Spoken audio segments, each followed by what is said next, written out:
어제 하나님의 집인 성전을 짓겠다는 다윗의 생각을 아신 주님께서 나단 선지자를 통해서 다윗에게 복 주시겠다는 약속과 함께 성전 짓는 일은 다윗이 아니라 그의 아들 중에 하나님께서 택한 자를 세우셔서 성전을 짓겠다.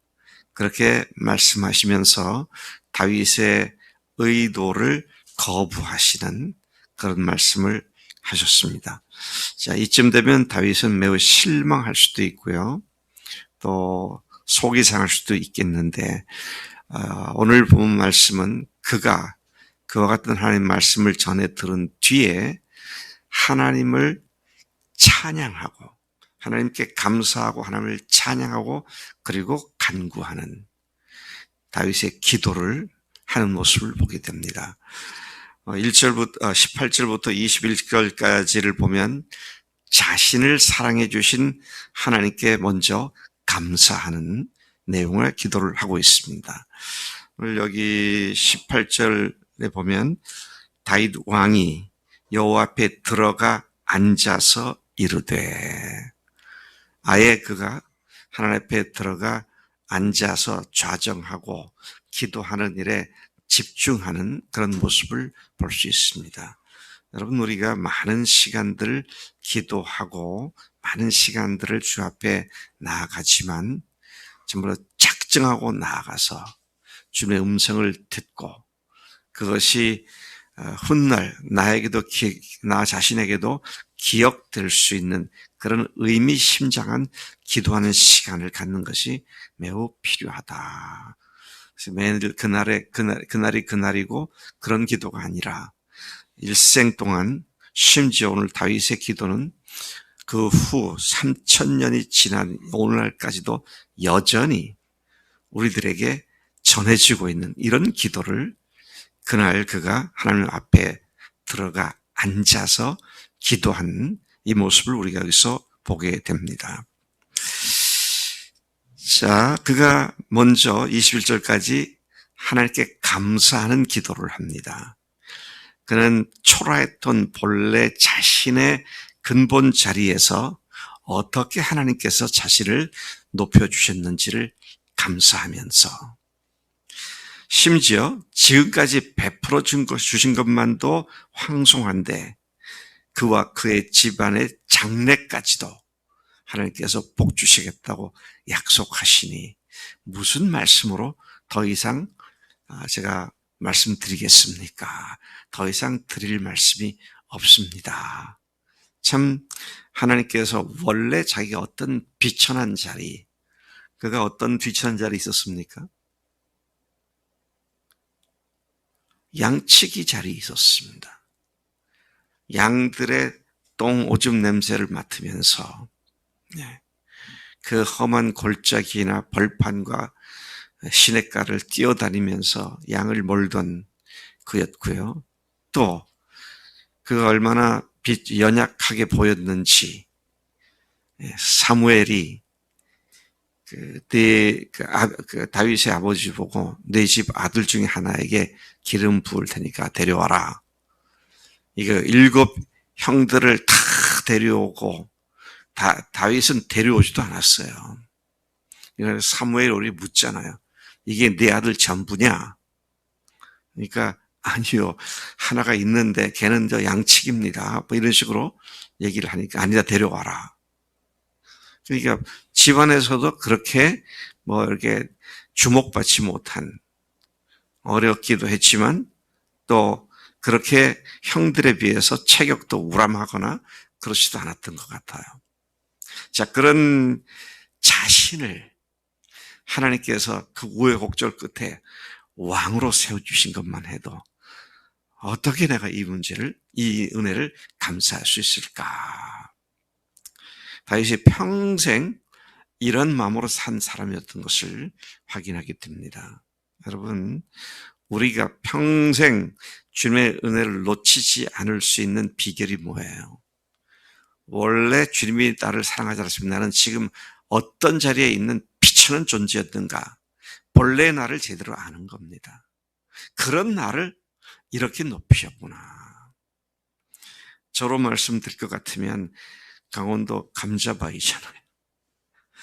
늘 자신감이 없고 비실거리고, 다른 사람 앞에 서면 온 몸이 후들거리고, 노래 한 곡을 완전하게 부를 수 없었던, 왜 목소리가 하도 떨려가지고, 그런 나를 하나님께서 목사가 되게 하시고 교수가 되게 하시고 세계를 돌아다니면서 복음을 다시 전파하게 하시는, 이걸 뭐에다가 비교하시겠어요? 우리가 우리 자신을 가만 보면 원래 나는 이만한 하나님의 대우를 받을 만한 가치가 있는 존재야.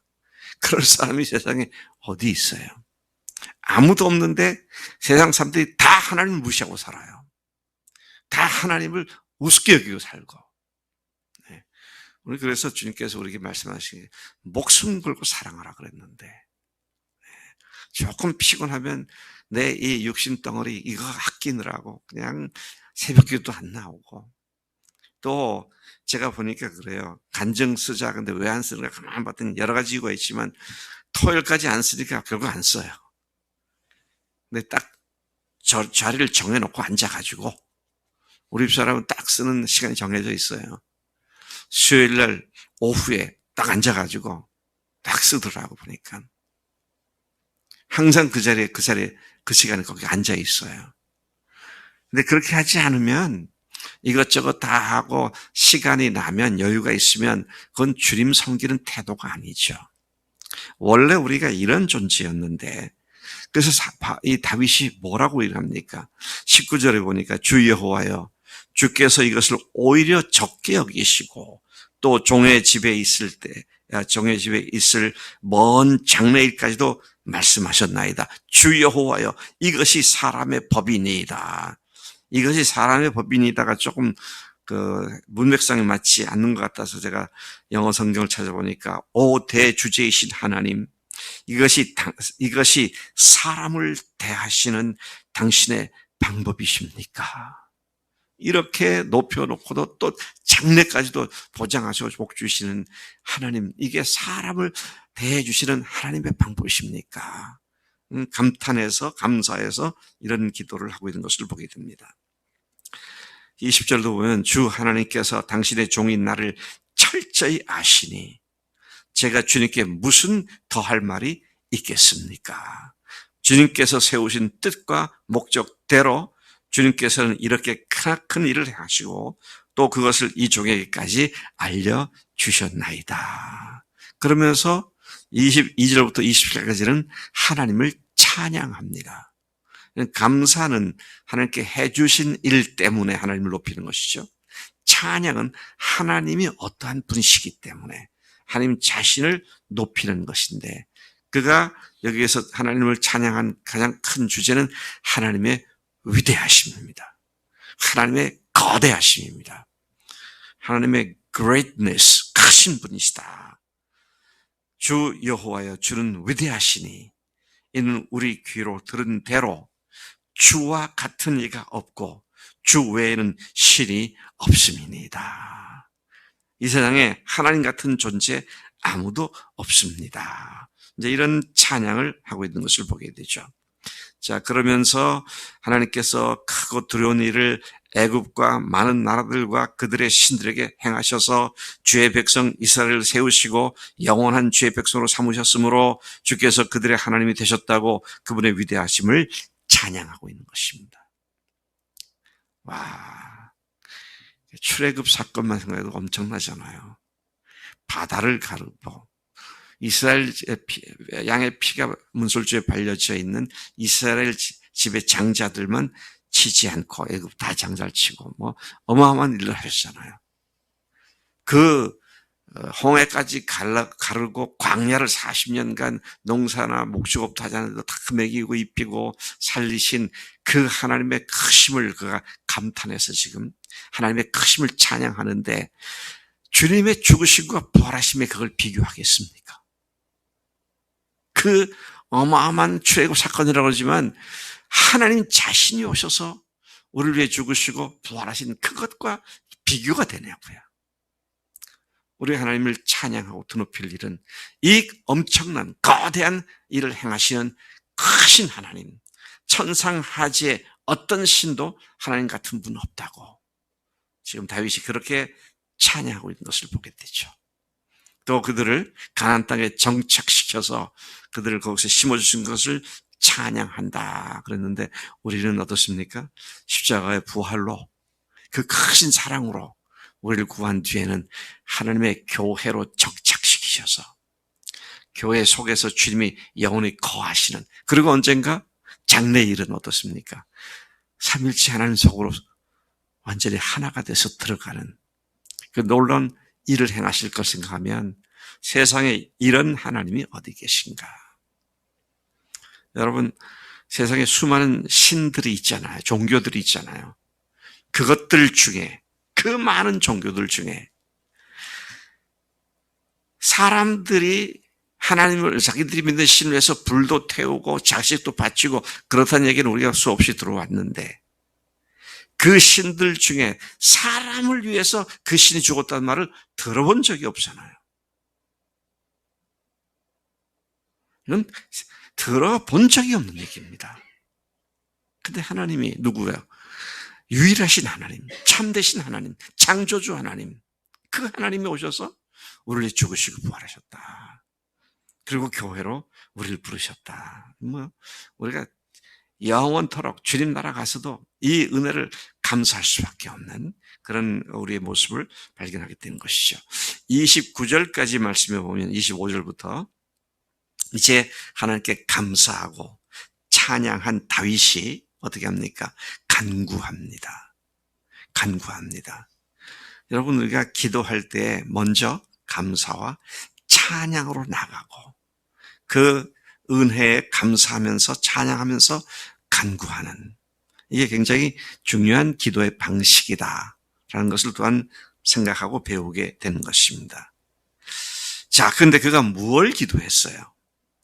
참 그 기도에 간구한, 자신들을 위해서 기도하는 기도의 내용을 들어보면 종의 집에 대하여 말씀하신 것을 영원히 세우시며 말씀한 대로 행하시옵소서.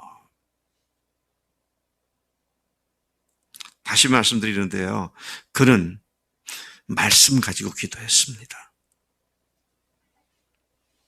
우리가 기도할 때 말씀 가지고 기도해야 돼요. 종의 집에 약속하신 대로 주께서 행하시옵소서. 그러려면 뭐가 필요합니까? 주신 말씀이 있어야죠. 받은 말씀이 있어야죠. 저는 오늘날까지도 계속 주님 앞에 기도할 때 하나님께서 저를 부르셨을 때 주신 그 말씀을 붙잡고 계속 기도합니다. 그것들 중에 하나가 마태복음 9장에 있는 말씀이죠. 추수하는 주인에게 청하여 추수할 일꾼을 보내어 주소서 하라. 제가 돌아다녀 보니까 이 복음의 말씀을 들어갈 수 있는 너무나 많은데 그들을 잘 말씀으로 인도하고 복음으로 세울 일꾼이 너무 없는 거잖아요. 그래서 우리 교회도 그런 맥락에서 세워진 거 아닙니까? 우리 모든 교인이 사역하는 교회다. 여러분, 우리가 기도할 때 내 욕심, 내 야욕, 내 원하는 것, 그것을 기도하는 게 아니라 하나님의 말씀, 약속하신 말씀 붙잡고 그 말씀이 이루어지도록. 우리 이내자매 그런 말씀이 있어? 붙잡은 말씀이 있어? 하나님 말씀을 어떻게 붙잡는지도 몰라요. 그러니까 참 어떻게 보면 이게 어처구니 없는 일이죠. 우리가 말씀으로 인도되는 삶이다. 그래서 내 인생을 주님께서 좌우할 수 있는 말씀으로 내가 붙잡는 것이 있느냐 하는 것입니다. 제가 대학생 때 내비게이터에서 훈련 받을 때 배웠던 한 원리 중에 하나가 하나님의 약속을 주장함, 그런 있어요. Claiming the promise of God. 하나님께서 주신 약속을 주장함. 그게 주장하는 게 뭡니까? 기도입니다. 받은 약속의 말씀대로 이루어 달라고. 네. 그거 없으면요, 맨날 이거 해 주시옵소서, 이거 해 주시옵소서, 나에게 복 주시옵소서, 이런 기도하다 말아요. 근데 주님의 하신 말씀을 딱 붙잡고 그 말씀대로 이루어지게 해달라고. 그런 기도. 지금 다윗이 그런 기도를 합니다. 26절에도 보면요, 이런 말씀하십니다. 이렇게 기도합니다. 사람이 영원히 주의 이름을 크게 높여 이르기를, 그 다음에 만군의 여호와는 이스라엘의 하나님이라 하게 하옵소서. 자, 뭘 기도합니까? 이스라엘을 통해서, 우리를 통해서, 나를 통하여 하나님의 만군의 여호와라고, 하나님이 하나님이시라고 사람들이 말할 수 있도록 해 주십시오. 이거는요, 전혀 개인적인 욕심이 아니잖아요. 하나님의 이름과 영광을 위해서 기도하는 그런 기도를 그가 뒤에서 또 말씀하시더라고요. 기도하더라고요. 자, 이제 건너뛰어서요.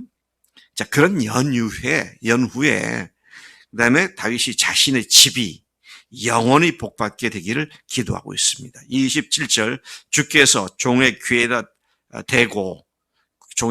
대고 내가 너를 위하여 집을 세우리라 하셨기에 주의 종이 이 기도로 주께 간구할 마음이 생겼나이다. 자, 이것도요, 간구하는 것도 종의 집을 세우리라고 하셨으니 그 말씀을 가지고 또 기도하는 겁니다. 28절, 하나님의 참되신 말씀으로 이 좋은 것을 주의 종에게 말씀하셨으니 여전히 말씀 갖고 기도합니다. 29절, 그 말씀대로 종의 집에 복을 주사 주 앞에 영원히 있게 하옵소서. 주 여호와께서 말씀하셨사오니 주의 종의 집이 영원히 복을 받게 하옵소서. 자, 여러분들은 오늘부터 만약 그런 말씀이 없으면 기도하세요. 열심히 기도해서 하나님께서 종과 종의 집을 향한 하나님의 약속의 말씀을 확실하게 말씀해 주시고 제가 평생 그 말씀을 따라 살아가며 그 말씀을 위해 기도하는 내 삶의 중심이 되는 말씀을 허락해 주십시오. 그런 기도로 나가야 할 줄로 믿습니다. 약속의 말씀을 받고 그 말씀으로 기도하는 복을 누리는 우리가 되기를 축복합니다. 하나님 아버지 감사합니다. 오늘 짧은 11절의 구절이지만 주님, 다윗의 하나님께로 향한 그의 감사와 그의 찬양과 그의 간구를 들으며 기도가 무엇인지 어떻게 기도해야 하는지를 다시 한번 일깨워 주신 것 감사합니다. 하나님, 우리로 하여금 내 생각만 계속 하나님께 뇌까리는 기도가 아니라 하나님의 말씀을 따라 말씀을 근거하여 하나님의 영광을 드러내는 기도에 우리가 제대로 기도에 진입할 수 있도록 인도해 주시기를 원합니다. 우리 각 사람에게 하나님, 우리 교회에 주신 말씀처럼 각 사람에게 주님께서 말씀하셔서 좌우로 치우치지 않고 말씀으로 따라가는 우리 모두가 되도록 복 주실 줄로 믿습니다. 감사하고 예수님의 이름으로 기도드렸사옵나이다. 아멘. 아멘.